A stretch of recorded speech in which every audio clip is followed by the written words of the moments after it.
It's 25th January, just a day before our Republic Day, the 75th, for which the French President Emmanuel Macron has already arrived in India. वो जयपुर आ गए हैं। जयपुर में उनके साथ हमारे प्रधानमंत्री मोदी जी ने रोड शो भी किया। Macron is the 6th French president to attend this Republic Day of ours. Macron साहब दिल्ली में would be the chief guest for our 75th Republic Day. जनवरी हमारे लिए इतना इम्पोर्टेंट है बॉस। 2024 जनवरी आप लिख लें लाइफ में, जो भी इस पीढ़ी के लोग हैं ज़िंदगी भर याद रखेंगे। 22 जनवरी को 500 साल के बाद राम हमारे आराध्य का कंसिक्रेशन, प्राण प्रतिष्ठा अयोध्या में, जिनके मंदिर को बाबर इन्वेडर्स ने डिस्ट्रॉय किया था for different structures altogether, and Ramlala का जो आइडल था टेम्पल से हट के टेंट में अंडरग्राउंड में धीरे धीरे वो ऊपर आया। Finally Ram is back, Ram returns, and with this the Indian history, Bharat का इतिहास फिर से एक बार लिख दिया गया। That we had been once at a time been invaded, and the history was distorted by our historians, but we have regained, and the history is being rewritten once again.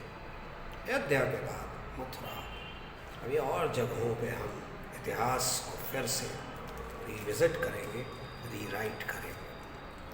Macron is या अयोध्या के बाद Republic day, the 75th Republic day, महापर्व। इस जनवरी दो दिवाली हो गई, 22 को, 26 को तो हम ऐसे नहीं मनाते हैं।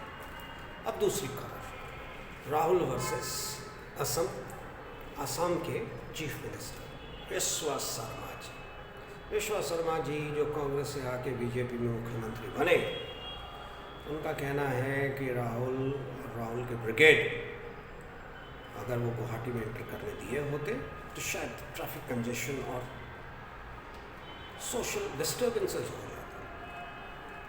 भैया शर्मा जी, अयोध्या में इतना बड़ा इवेंट हो गया 22 जनवरी, पूरे देश में लोगों ने उंगली उठाया, अपोजिशन खिलाफ था और डर था, माहौल ऐसा था कि पता नहीं क्या होगा, क्योंकि we were standing against the barbarian and the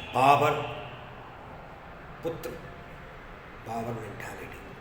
कुछ नहीं हुआ ना, the way it was handled in UP, Yogi Adityanath ji ने तरीके से साइलेंटली, वेरी इफेक्टिवली एडमिनिस्ट्रेशन को कंट्रोल किया। Ayodhya was a safe and a secured event. यही चीज़ आपको चाहिए था कि राहुल के ब्रिगेड को एंटर करने देते, कामाख्या जाने देते। क्या अंतर पड़ता बंधु? जाते, दर्शन करते, लोगों से मिलते, लौट आते। जिनको वोट देना है वो तो मेंटली प्रिपेयर्ड हैं, या फिर सोच के ही वोट देंगे ना। आपको क्या डर है? यही हुआ था ना जब अडवाणी जी बिहार यात्रा के दौरान एंटर किए थे मैसेंजर में, उनको रोक दिया गया था। क्या रिपरकशन हुआ, क्या रिजल्ट आया, आपको भी पता है ना, इतिहास गवाह है। कहीं ऐसा ना हो जाए। अब आपने एक चीज़ और कह दी कि लोकसभा के बाद शायद राहुल गांधी अरेस्ट हो जाएंगे on the charges and the FIRs that has been launched against him in Assam, for reasons कि वो कहीं उनके ब्रिगेड वाले डिस्टर्बेंसेस क्रिएट करते, एलिगेशंस हैं इसमें। राहुल जी ने दूसरी तरफ कह दिया अपने लोगों को कि इंश्योर करो कि असम में शर्मा जी की सरकार गिर जाए। He should not get elected once again, and his party should not get elected once again. Now the Congress brigade has moved towards West Bengal. अब वेस्ट बंगाल में देखते हैं क्या होता है. ममता जी तो ऐसे भी खिलाफ थी. ममता जी ने पहले भी कह दिया कि she is not going to join the India block. Direct ने कहा कि द रीजन सेज आदिर रंजन चौधरी. पर ममता जी ने एक चीज़ और कहा, प्री इलेक्शन अलायंस की बात भूल जाए, पोस्ट इलेक्शन सोचा जा सकता है. अब देखते हैं मई में, मार्च में या उसके पहले, जब भी सरकार लोकसभा अनाउंस करती है, election commission in a way for that matter, तो लोकसभा का इलेक्शन 2024 में ही होना है. तैयारियां हो चुकी हैं, मौसम या कहें माहौल गर्म हो चुका है, राजनीति में उठापटक शुरू हो चुकी है. जगदीश सत्तार, कनाडा के पूर्व मुख्यमंत्री, former chief minister, has rejoined BJP. उन्होंने 2023 में बीजेपी छोड़ दिया था because he was denied tickets for the state assembly elections. पर कुछ सोचा होगा उन्होंने, 2023 से 24 के लिए माहौल तो बन रहा है ना. उन्होंने सोचा होगा and he has decided to and he has joined BJP once again.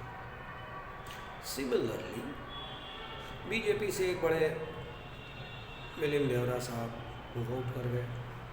तो देखिए ये माहौल है. 2024 के इलेक्शंस के पहले कुछ नाम आएंगे जो कांग्रेस से बाहर जाके बीजेपी ज्वाइन करेंगे, बीजेपी से कुछ लोग टहल के कांग्रेस ज्वाइन करेंगे या फिर डिफरेंट रीजनल पार्टीज में चले जाएंगे. Opportunistic politics, these opportunistic politicians, the look out for opportunity. कहाँ जीत सकते हैं, कहाँ से फिर से हमें सीट मिल जाएगी, कहाँ से फिर हमें लोकसभा या कुछ अपॉर्चुनिटी मिल जाएगी. भैया, my call to the voters, deny these. इनको अनदेखा कर दो, इनको वोट मत देना. मोदी जी ने भी कहा ना, आज कल कहा था इनफैक्ट, नए वोटर्स के सम्मेलन में उन्होंने कहा कि the new voters must think over it and should use their vote power to stop and check the hereditary rule.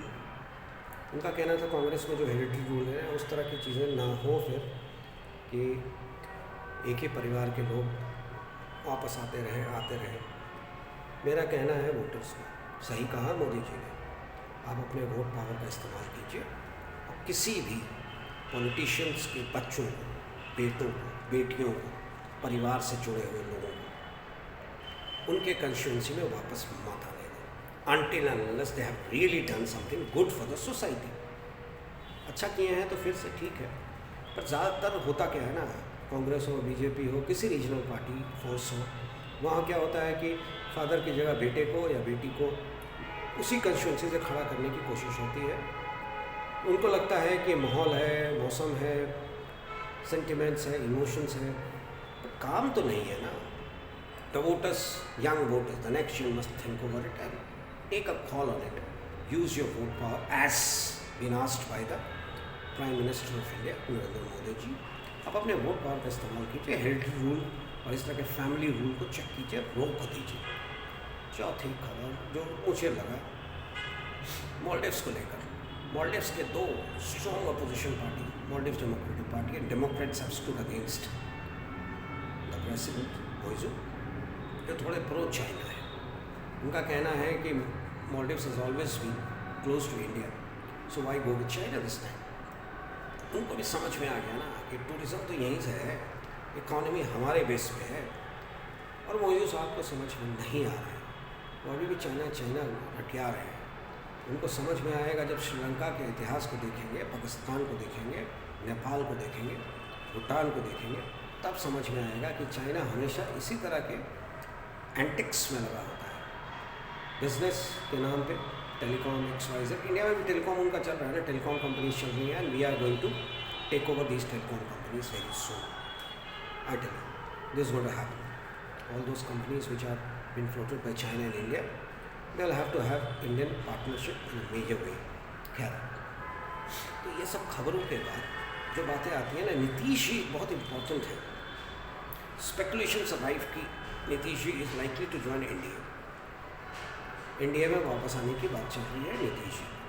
पर अगर नीतीश जी आते हैं तो इसी बीच में बीजेपी ने नीतीश जी को सोर्स बेस्ड कह दिया है कि आप अपना चीफ मिनिस्ट्रियल जो अजम्पशन है, चीफ मिनिस्ट्रियल जो एक सोच है या चीफ मिनिस्टर जो हैं आप, वो छोड़ के आइए। लालू जी की लगा तबाही हो जाएगा, नीतीश जी एनडीए ज्वाइन कर लेते हैं, 8 मंत्री 8 मेंबर कम हो जाएंगे ना, क्योंकि 122 का जो नंबर है तो रिमेनिंग पावर उसमें 8 कम हो जाएंगे। तो लालू जी इधर उधर देख रहे हैं कि कहाँ से नंबर व इस्तेमाल करें, खोजें, जिससे कि इक्वेट हो। पर नीतीश जी, मुझे आपसे एक चीज़ पूछना है, ये तो पहले भी मुझे समझ में आ गया था जिस दिन आपने INDA ब्लॉक का कन्वेनरशिप को ठुकराया था, ये कहते हुए कि साढ़े धड़क घटक साथ आएंगे तभी मैं एक्सेप्ट करूँगा। मुझे लग गया था कि शायद कोई खेल है, फिर से एक मौका ढूंढ रहे हैं। कर्पूरी ठाकुर जी को भारत रत्न देने के बाद थोड़ा सा बिहार में इश्यूज तो हो गया है, खास लाइन सोचना पड़ेगा नीतीश जी और RJD को भी। बीजेपी का देखते हैं 2024 में क्या होगा। खैर, these are the issues which are going to happen and which are going to take place and which are happening for that matter in the news. TRP में चैनल्स इसको राग बजाते हैं, अखबार इस पर दम तड़क लिखते हैं, हमको जो समझ में आया आपसे बता गया। Try to understand, love my YouTube, love my and subscribe it even, share it even. Thank you very much. Bye-bye. Bye.